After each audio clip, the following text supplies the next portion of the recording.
All right, you got me? We have some time?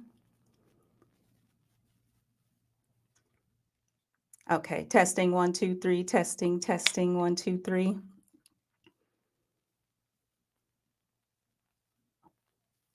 All right. Sound. Yay. Thank you for that. And I appreciate you for checking in and letting me know because I want you to hear me. So I appreciate you're on. And what we're talking about tonight is why relationships are so hard. I'm going to answer some questions a little later also if you have some. I'm not. If not, that's okay too. But there are three main reasons why relationships are super hard. Okay, cool. You're with me. All right. Relationships, expectations.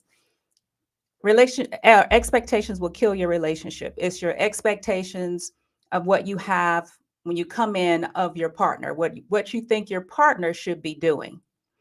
And that could be in a role, that could be even how you were raised and what you subconsciously think your partner should be doing. So you're not even aware that you're giving your partner certain ideas or behaviors that make them think they're supposed to behave a certain way. So let's say your expectation is that your partner is supposed to, and use something super simple, take out the trash. Now, I'm not going to say that's for a woman or a man, but you might think that your partner is supposed to take the trash out and you're not. Well, your partner might be thinking differently, that it's an equal thing that needs to happen, but your partner's thinking, okay, well, I'm not always supposed to take the trash out, but your partner doesn't tell you that. So then there becomes this misunderstanding about this small issue and it becomes petty arguments. So that's how petty arguments grow. Expectations are based on feelings and emotions, usually. And I'm not saying feelings or emotions are wrong. I'm saying that when you have an expectation and it doesn't happen, you have a problem or you're upset or you're mad or angry because you didn't get that thing completed that's in your own mind, the story that you tell yourself. Okay. So expectations should be spoken and we don't know to have these conversations. Like many of us come from a background where we weren't taught how to have conversations and then conversations with your partner or your mate. We don't know that. Exactly. So how are we supposed to know what to say, what not to say, what's helpful, what isn't helpful if there isn't someone who actually teaches us? Now, personally, I think they should teach this, at least part of it in the school system. Some people might disagree with me and say that it's the parents' responsibility. Yes, absolutely. However, it takes a village to raise a family, and that school system is part of the village. So, but because we don't have that in many of our schools, now I know some schools who are actually teaching the art of communication and conversation, particularly with your spouse and your mate when you become an adult, which is fantastic. We're doing it, but many of us don't get that. So, expectations will kill your relationship. You have to express to your partner what you would like them to do and not do, and use the words for your partner that they resonate with the most. So that's a whole nother space and a whole nother teaching. Okay, so number two is your history, our history, her story, however you want to say it. It has to do with what we saw and what we heard our caregivers say and do that we saw, and it became innate, it became conditioned, it became a natural part of how we respond. So if we watched our caregivers argue most of the time, or if there was just one caregiver, if we watched them argue with family members or other people, then we thought that's how we're supposed to handle situations. That's one spectrum. Yes. You said LOL. Yes, that's one spectrum. The other one is that you vow that you would never argue with anybody ever, and so you shut down, you don't say anything. So you went from one spectrum to the other, where there has to be a place in between. I know many of us want to get our point across, especially when there's an opening. So that means somebody takes a breath, they pause, and we jump in, or they're just open to listening to us when a lot of times they are not. So we think we need to pile in everything that's wrong and what happens in that moment. And you can't do that because that's where you lose the person. That's where it just doesn't work. So your caregivers, how you saw them interact, how you saw them communicate, your own personal stuff that you went through from childhood all the way up to the person you're with now. All of that plays into how you express yourself. The abundance of or the lack of. Okay? Yes, the abundance of and the lack of. When you talk to someone, typically you want them to listen. Am I right? You want them to say, hey, okay, I hear you. I understand. How you talk to them will dictate how they listen and their upbringing, how they listen and how they respond to you. So if you've had all of these hardships, heartbreaks, traumas, difficulties, and et cetera, in your life, all of that comes together. And when you have somebody in your life, finally, it comes out. Yeah, absolutely. Yeah. And it can happen with our partners, it can happen with our parents. Yes, like fathers, mothers, it just comes out because it's innate. We literally train ourselves how to respond to different circumstances, statements, sentences, words, colors, all of it. We condition ourselves how to respond. Okay. The brain is like a sponge. It still is, actually. It doesn't stop, when you're a child. You're still absorbing how to behave and how to respond. And then it becomes automated. Okay. It becomes automated. When you think about something obsessively, okay, let's use a really extreme example. When you think about something obsessively, your brain begins to think, oh, okay, this is something that we're doing now. This is actually a part of us. This is something that we're going to do all the time, when actually it may not be. And that's when you have situations where you've said something or acted in a way where you didn't mean to, but it just slipped out. It came out really quick and you couldn't catch it. That's because it was automated. And it isn't until you decide to think differently and then you practice that behavior and lay that on top with that neural pathway, it literally withers away. And then the new habit is now in place, and then that's automated. That's why it's very important to think in the way that you want things to happen. Don't think about what's happened in the past or worry about what's going to happen that hasn't happened. You have to think and act like you are moving in that way. So the lack of trust is the third one. But guess what? Not trusting somebody else, because you can't control them. Even if they give you their word, you can't control them, because we're here for human experience. And that means sometimes we're going to mess up. We're not always going to do the things we say we're going to do, as much as we like to believe that. Yes. Okay, where does that come from? Oh, yeah, I get what you're saying. Yeah, it comes so quickly on you, but don't forget it's automated. So when you try to say, okay, I trust that you won't spend my money. I trust that you won't mess around on me. I trust that you will, I don't know, whatever, fill in the blank. In a way, you're kind of giving your power away, because you're thinking that this person is going to follow through no matter what. And that goes back to the expectations that I talked about. You're thinking that this person is going to follow through no matter what. So when they don't follow through, what happens? We're all disappointed. Like my great grandmothers used to say, you so upset, your lip dragging on the floor, picking up lint. All that pouting you're doing. Now I can laugh about it, but when she said it, it wasn't so funny because my feelings was hurt. Okay, so you want to be able to trust yourself to manage your emotions, manage your mindset when something happens or doesn't happen that person says it's supposed to. Yeah, babe, definitely we're gonna take a trip to Africa. We're gonna take a trip to Greece. We're gonna take a trip to the Maldives, whatever. And you all set, bought your outfits, you ready to go. You done took off time from work. You got somebody to watch the kids. You put all of this time and effort into it. And then, no, you are not going. And it happens repeatedly. So now you don't trust the person to follow through.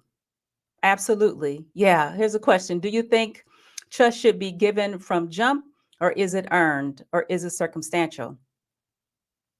Trust is something that you put in yourself. See, I don't want to say it's any of these things because really, trust is so rigid to me. Now, it might not be to someone else. It's rigid. What we do with trust is that we make it this absolute concrete thing that has to occur. Like there's no possibility that it can't, whatever we're putting our trust into. So for me, I can't get my words out today. For me, it's idealistic. It's an idealistic thing. So instead of trust, maybe use the word, I am willing to allow this to happen. I'm willing to allow you to say you want to take me to Greece or the Maldives, right? And keep it open that if something happens and it doesn't, and it could very well be that this person is inconsistent with just who they are as a person. See, that's a whole nother space. Now you have to figure out if you want to continue to be with somebody who's inconsistent. Is that a deal breaker for you? See, a lot of these things aren't as simple as we'd like them to be in terms of trying to figure out. And when you decide that you can trust yourself to be able to manage your emotions, manage your behavior, manage who you are, when something doesn't go the way you want, then you're not as heartbroken or upset. Okay. So trust in you that you can manage. Life will bring you all kinds of crap and it'll come through people and it'll bring you good stuff too. But trust that you can still rise no matter what and feel defeated or feel like the victim. Okay. That's really important. Those are three areas that I find in working with people and working with couples that's an issue in their relationships. I mean, there's money problems, right? There's sex problems, there's all the other problems. But the core issue is people not really knowing who they are and understanding what they want in a relationship. We settle a lot for many reasons. We settle because, and I'll just keep it honest here, we settle because maybe it's not easy for us to find partners as some other people. We settle because we don't want to be alone, which is different from loneliness. Alone is you're choosing to be by yourself and you can enjoy your own company and create company when you want it and have company leave when you don't want it anymore. Lonely is when you feel like there is nobody there to love you, to help you, to take care of you, to be on your side. Those are the differences. So it's up to you at the end of the day, just as a saying, to make sure that you're confident enough in who you are so that you're in a relationship that suits you and supports you and that you're not settling. Because settling looks like abuse, verbally, mentally, physically, sexually, systematically, right? Systematically could be you're locked in a relationship and you don't have to attribute financially to it any kind of way, but you're locked in because you can't take care of yourself. You don't have the resources and you don't have anywhere to go. So it's a system. Yeah, true. Yeah, you solo for 4 years and it was great. Yeah, absolutely. But being alone comes with a strong force to enjoy life and know how to create happiness without having someone in your life all of the time. Like that's really tough for a lot of people. Okay, I got some little notes over here. I'm making sure I'm checking out. Okay, so I want to switch gears and just offer some tools that you can use while you're in these relationships. And I don't ever want to disrespect anybody by saying you should divorce or you should leave someone, when you've invested in a relationship with someone. If you're experiencing pain and this person is attributing to it, because I don't want to say that you're a victim because you can leave. Just like you entered into a relationship, you have a choice to leave, but people forget about that. And mostly because they have a lot invested, children, money, finances, houses, cars, properties, businesses, et cetera, et cetera. It's not that easy to step away, especially if you don't have an agreement with your assets and the children if you decide you can't work together anymore in the relationship. Like Will and Jada, that's a whole interesting piece, and people are always asking me about that. And I actually did a YouTube video about it. My thoughts are, because I don't ever slander or gossip about somebody else's situation. We all are here trying to figure this place out and to live our lives the best way we can. My take on it is that we grow every single second we are here on this planet. We are learning a new way to be and express ourselves. And sometimes when we do that, the ones around us will not get to experience us the way they did before we have this revelation about who we are.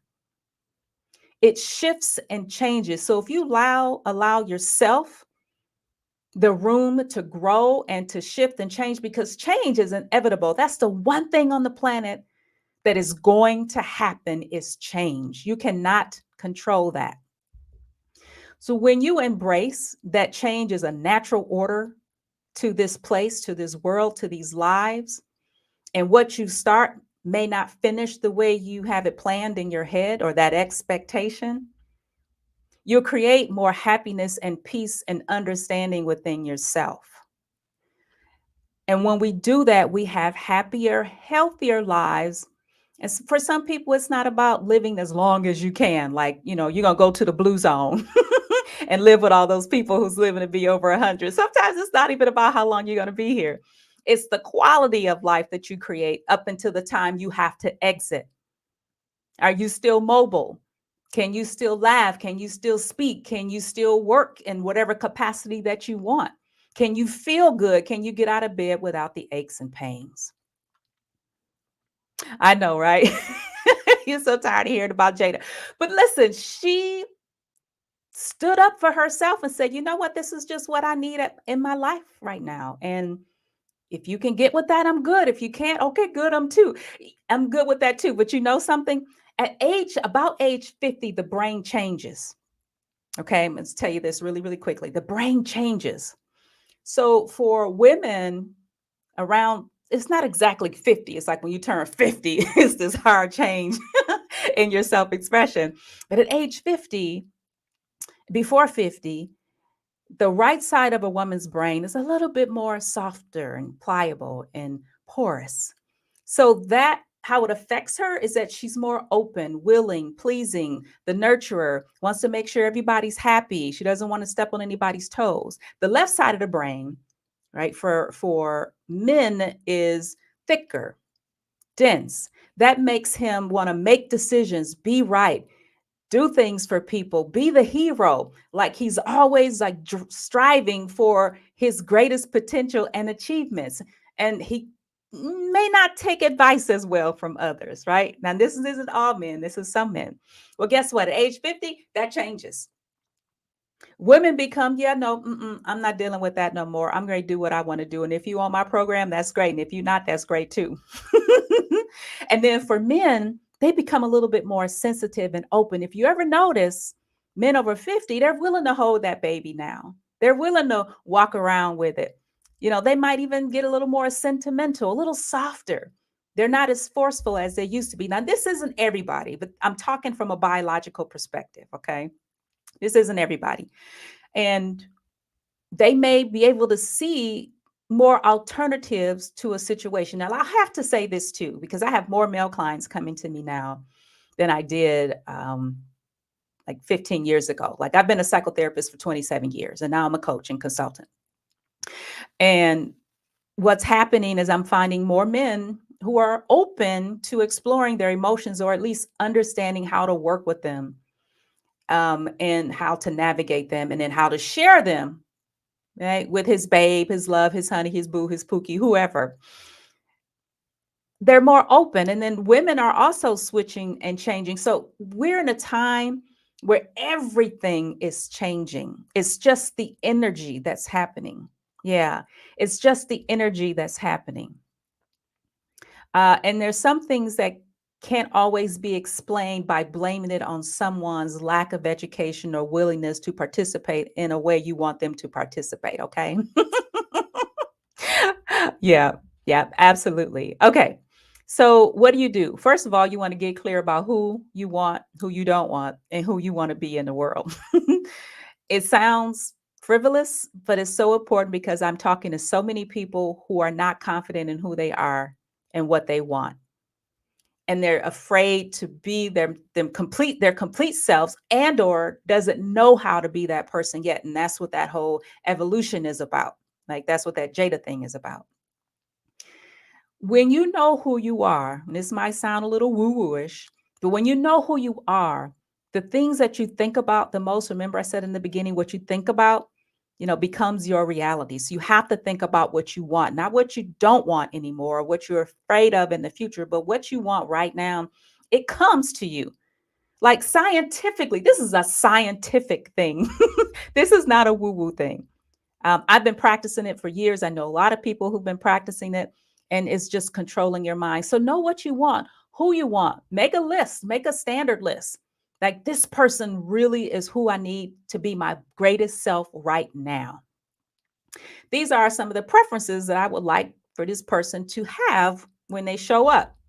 Okay. If you decide to do this exercise, I would say when you write both of your lists, go back and look at your standard and see if you can shift some things over to the preference, because many of us are very rigid when it comes to um, not being open to something more than what we put on our list. For example, we might say we want somebody who comes in, like maybe if you're a woman, I want somebody who's 6 feet. Maybe if you're a man, I want somebody who's at least 5'6". But what if those people come in 2 inches shorter or 2 inches taller than what you want, but has everything else? Like, will you pass them up? Okay. And if you already have a person in your life, look at if this person is giving you at least 80% of what you're needing to be your absolute best. If not, see if you can have some type of conversation, see where they are, see if they can help you out, right? That's another talk that's going to take us down the coaching realm. But if you got a question, I'll answer it. Okay, so trusting yourself. All right. Oh, this is really interesting here. When you're in conversation, I want you to do a few things for me. First of all, I want you to eliminate these words: but, can't, never, won't. But, because for me, it's a negating word depending on how you're using it. I love you, but when you leave the toilet seat up, so you just kind of negated what you just said. But makes a person think like what you said before that doesn't matter. And we say important things in the beginning, but then we end up crossing it out when we say but. So be careful how you use that word. Can't, you're just setting yourself up for not receiving what you really want. That's just plain and simple. Never, never say never, because stuff can happen and you will find yourself in a place that you thought you wouldn't be in. I thought I'd never move back home. However, here I am, right? And I said never. I said I'd never live in a certain type of housing. Well, here I am living in that housing. So that's your first thing. All right, so let me stop real quick here. So how much do you compromise? Ooh, that's a good question, because compromising, maybe we can change it to negotiating, and or maybe we can change it to being open to. Compromising always has to do with your comfort level. Your comfort level has to do with what you'll tolerate. What you tolerate has to do with what is a pet peeve for you. What a pet peeve is something that you've decided you don't want to deal with, because our minds are strong enough to shift so much that we've dealt with things in our lives that we said we never would, but now we are, and we had to recondition ourselves and to reprogram our minds to now live in that way, because we had to adjust to it. See, we have selective adjusting. And what I mean is, when you selectively adjust, sometimes we hold on to these ideas of things that we want because we think we'll lose our sense of self if we allow something to happen, if we allow someone to do something. But all of that is false. So compromise also has to do with unconditional love and acceptance. It's the ego, which we need that because this can be very healthy. It helps us stay out of trouble. But compromise, all of these has to do with how you view yourself, your value. How much can you allow space for somebody else to grow without you making it personal? And that's a whole nother teaching. Okay. That's a whole nother teaching. Yes, people will get upset because compromise and how we think about it can be a very selfish thing, especially when we try to do this 50-50 thing. That just doesn't work. I don't want to hear anything about you 50-50 for anything, not for money, not for bills, not for childcare. It just doesn't exist. It's what your capacity is as a person. Okay. Yeah, it's not like it takes a lot of effort, of course. Yeah. Please stop leaving the dish rag in the water. Yeah, it can smell later if you do that, right? And it mildews. So there's reasons, and I appreciate you saying that because sometimes we get angry at people for doing things, and we don't tell them the reason that we're requesting them not to do it. And there's a way to do it. There's a way. Women receive information in a certain way, and I respect all identities here. Okay, I'm talking about women who identify as women, and I'm talking about the biology of how we're designed, physiologically, hormonally, um, mentally. All of those play into how we receive information and the words that we use. So how you would say something to a woman may be different to a man.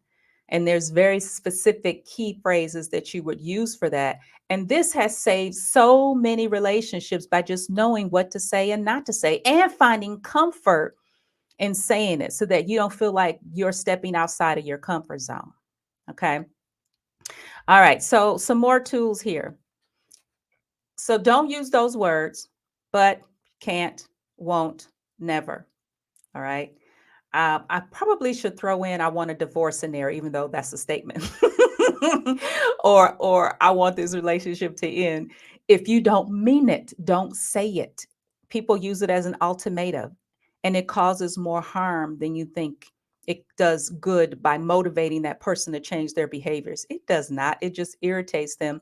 And after a while, it falls on deaf ears because they don't believe it. Like some of you, when you discipline your children, you keep saying, don't make me come back there. Don't make me come in that room.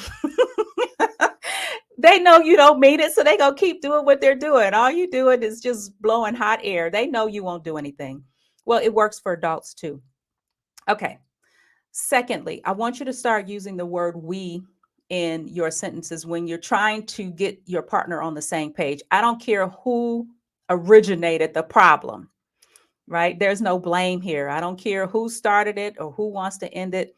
Use we. For example, you've had an argument because all the cabinets were left open in the kitchen. Okay, yeah, that's me.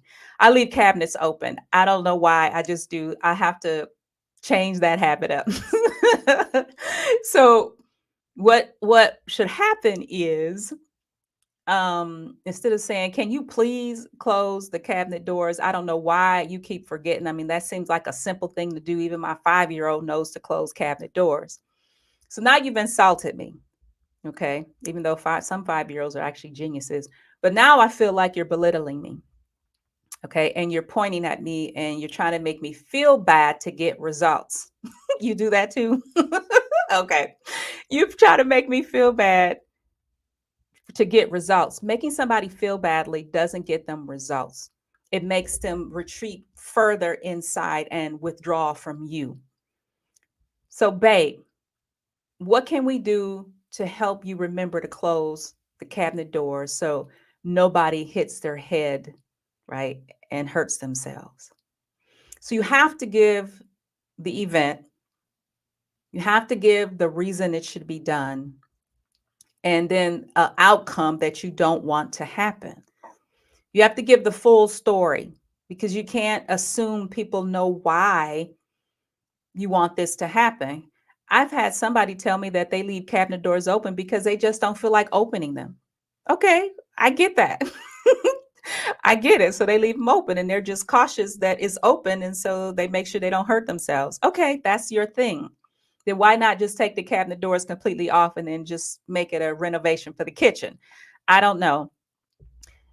I'm saying that because we think differently, and you cannot assume someone thinks the same way you do. That's the problem. We often would tell our partners, well, you should know that you're an adult. You should know that you're a woman. You should know that you're a man. No. If you think of all of us learning on like a plane, a flat plane, there is something that I learned at point A that my partner didn't learn, but actually learned something at point C that I didn't know. So it's up to us to exchange our information and what we know. We're all pieces of puzzles. So when you put us together, we begin to create a larger whole. You can't assume someone knows something just because they're an adult. I'm still learning. I'll probably learn until I leave this planet. And even when I leave, I probably still would need to know a whole bunch of stuff. But I don't beat myself up for not knowing, and I don't beat my partner up for not knowing. You have to gently teach. Okay, so how can we help you or help this situation be better? You have to join in. Also, when you use we, you give your partner the clearance to put their guard down, put those shoulders down, and relax and become more open to listening to your resolution, to be on your side, to be a team player. You don't set them up. Okay. A lot of us, what we do, what we were taught in our relationships was to one up, to teach, to fix, to please, like all of these things we were taught to do. It's not okay, because you have to keep doing that. And at some point, you'll get exhausted and your partner will get used to it. And when you decide to stop, your partner has a problem. Yeah.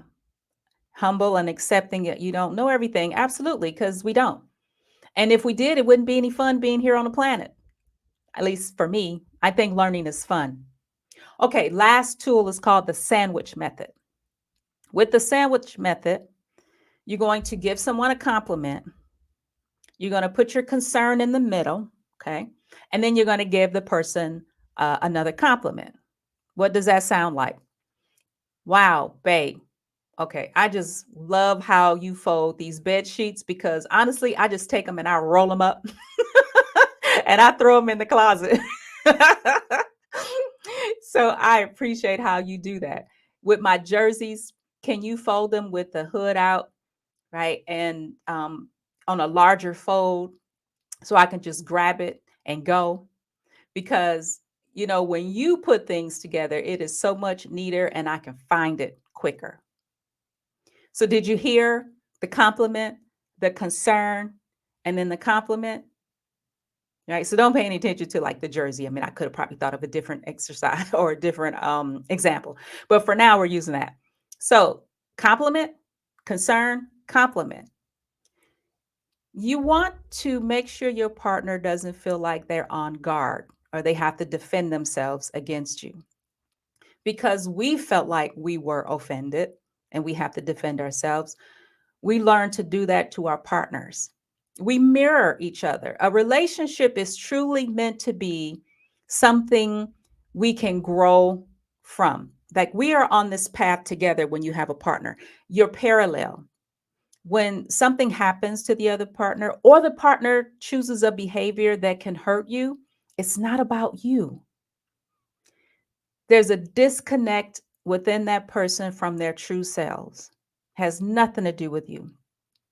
Even if they feel like they want to get revenge or make you feel bad for something you did, a person has a choice. Now, how many of you have ever been pulled over by a police person? I know I have, probably a couple times. Okay. For some people, when you know the sirens are behind you, yeah, it's not a good feeling. You're on eggshells. Exactly. Thank you for that. You're on eggshells. Depending on who you are, you might have a couple choice words in the car before they get to you.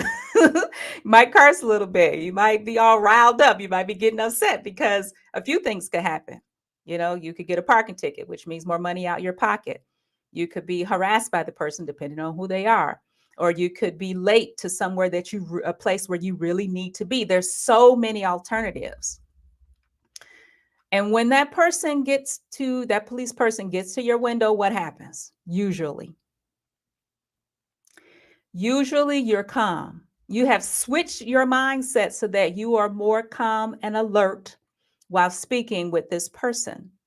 That tells me, among many other examples, of course, I'm just using this one, that we have the capacity to change how we address a situation, no matter how upset or discombobulated we are. How much we feel like we are being taken advantage of, we're angry, you're upset, whatever the situation is, you have the power to change how you think and feel in a moment. Just like when you're at work, if you have a job, if you work with someone, ever work with someone, and that person makes you upset, but this person also signs your paycheck, you probably won't go off on that person. You'll probably find a way to have a conversation with them that's calm, or you just might quit. I don't know. But the point is that you have control over your mind and your emotions no matter what. Okay, I'm going to give you another tool. This is more like a bonus one. So I want to give you this one. Whenever you're speaking to your partner, I'll do gender. So ladies, if you're speaking to your man and you have a tendency to tell him the same thing over and over again in the same same concept, different ways, which may sound like, babe, are we going to go on vacation in December? Because, we have to save up money and I want to make sure we're going to go during non-peak hours because I think we can get a really good deal. And if we can go during that time, then I can get somebody to watch the kids. If we have to take them, I still have to find somebody. But because we've been putting this off for a couple years now, at least 3 times I said the same thing. Are we going to be able to go on vacation in 2024 for the summer? Quick and easy. Ask the question and then hold. Let him find the answer. A lot of men, many men, don't walk around on a daily with everything in their minds like women do. Men can be single focused, which means they're thinking about that thing in that moment. And we have a lot of things in a moment. So allow him to go and get it, fish it out, bring it back up. So here again, let me start with it. Ask the question, pause. He might say, I don't know, but just still wait through that and wait for him to come up to give you more information. That way you don't have to ask him many questions to get what you need. And then he gets frustrated. You can get more answers of what you need. Okay. And less frustration. Okay. I want you to try that.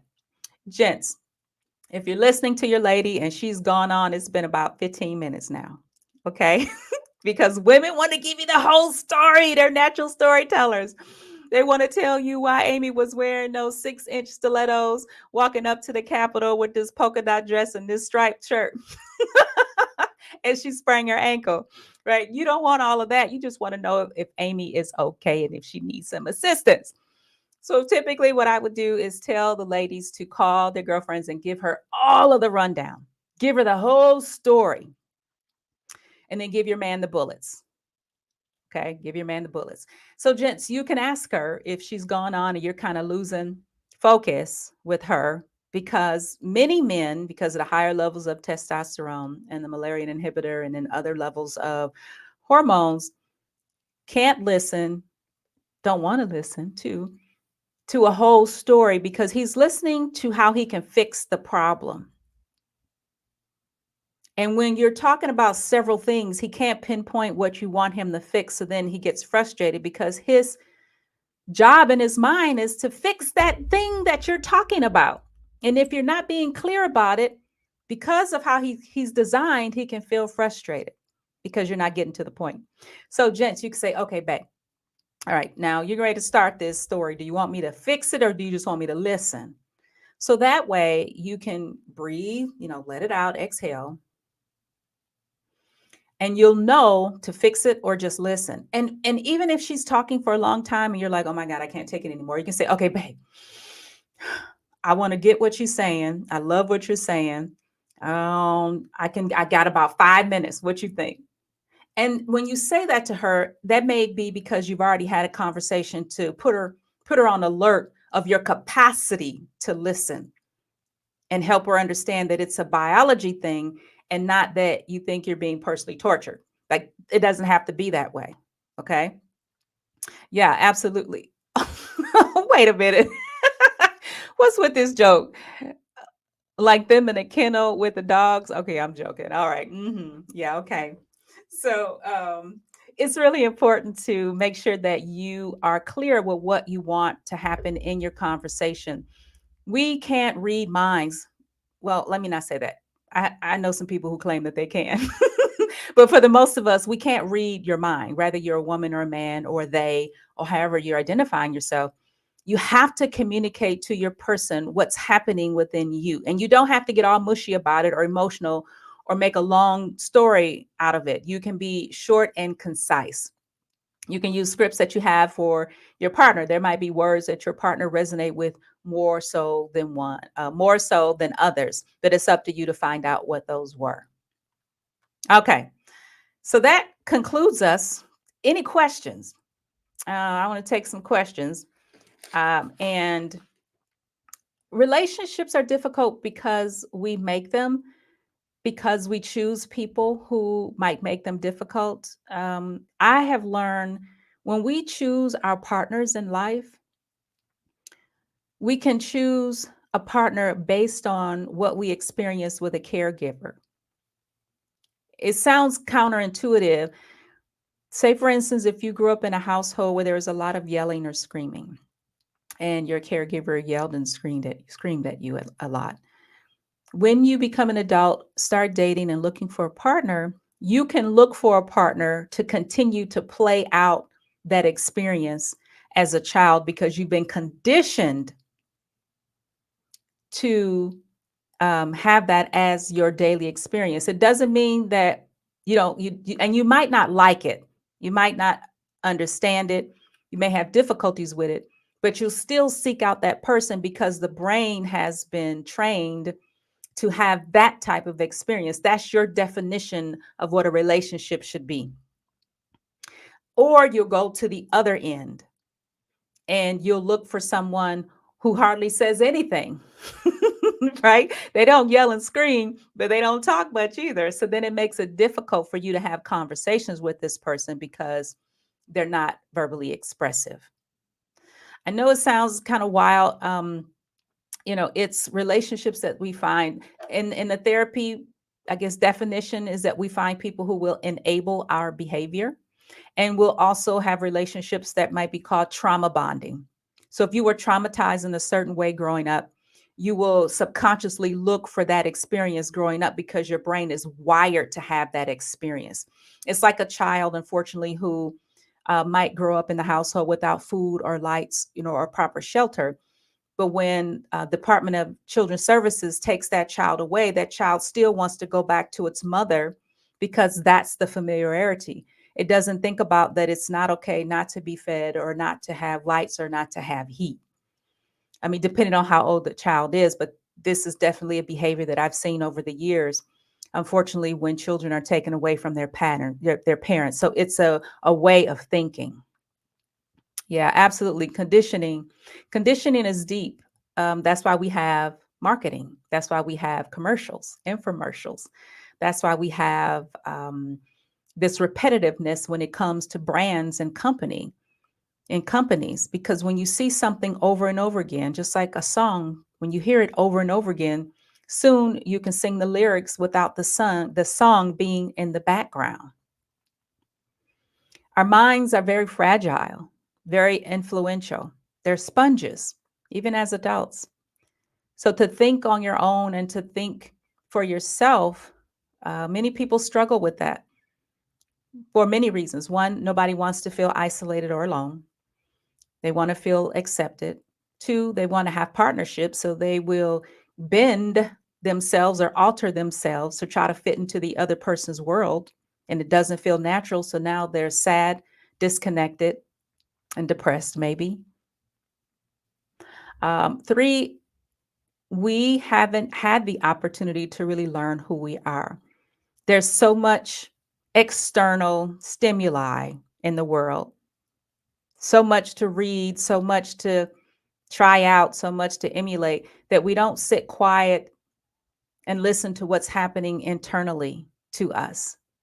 Everybody has a natural, innate ability to make decisions for their best and highest and safest self if we just learn to listen a little deeper. All right. Okay, let's see here. Got a comment down here. Me and my wife are not equally yoked. She's Christian and I'm atheist, but I try to encourage her to stay strong in her faith. We don't try to sway each other. That's a great example. I appreciate you sharing that. That's a great example when it comes to religion and compassion and understanding another person. Again, that also speaks to um, not settling for something that you don't want and understanding who you are in your own strengths, in your own clarity about life and how you show up to be able to be with somebody who doesn't match you 100%, right? Like you don't share in everything, but you have an understanding and you have respect. And that's how loyalty, appreciation, and trust is built. Yeah, thank you for sharing that. Okay, does anybody have any other questions before we end this evening? I appreciate you jumping on. Yeah, hey, Justin. Yeah, I appreciate you. I hope you got something out of this. Was there any highlights for anybody, if you don't mind? Is there something that really resonated with you or that you learned that you didn't know before? And while you're thinking about that, yeah, the searching for yourself and even the parts of ourselves we're afraid of, yeah, can be hard if you're not aware or familiar. Absolutely. Like that's working with the shadow self. That's what they call that. It's working with the shadow, not in a scary boo way, but in a way where we tuck these parts of us, a little deep inside so that we don't even have to deal with them. People can see, they come out in certain instances, people can see it, but you try not to um, allow it to manifest. So yeah, it's a scary thing, but I'll tell you, when you can work through that stuff, it really frees you up. It really gives you an opportunity to be your best. Um, it's like it's like The Incredibles. Okay, I don't know if y'all know or not, but I love all Marvel stuff, DC stuff. I'm a sci-fi guru. I love all of that stuff, right? It's like The Incredibles. Everybody has their special talent, their special knack, but they come together as a family unit and they help each other. They support each other. Where one appears to lack or doesn't have that ability, the other uses its ability. So they come together. Like I said in the beginning, we're all puzzle pieces. And when we come together, we can create a whole and we can get more done. So absolutely. Okay. If there's no questions, you can also DM me, direct message me. If there's a question, I would love to have you on. We're here for a human experience. Absolutely. Hey, Nikki, how are you? Good to see your smiling face on your profile pic. Yes, we are all here to have a human experience. And interestingly enough, I don't know if many people know what a human experience is because they're forced to believe that they are something other than what they really are, which is greatness, which is amazingness. Making up words now. Amazingness. And when we stop beating up ourselves and stop self sabotaging ourselves and thinking that we're not supposed to have certain experiences, or we're afraid that that experience might actually come true, but then we can't hold on to it, really, that's when we really start living. And it might take a while to get there. So on the journey, don't beat yourself up about it.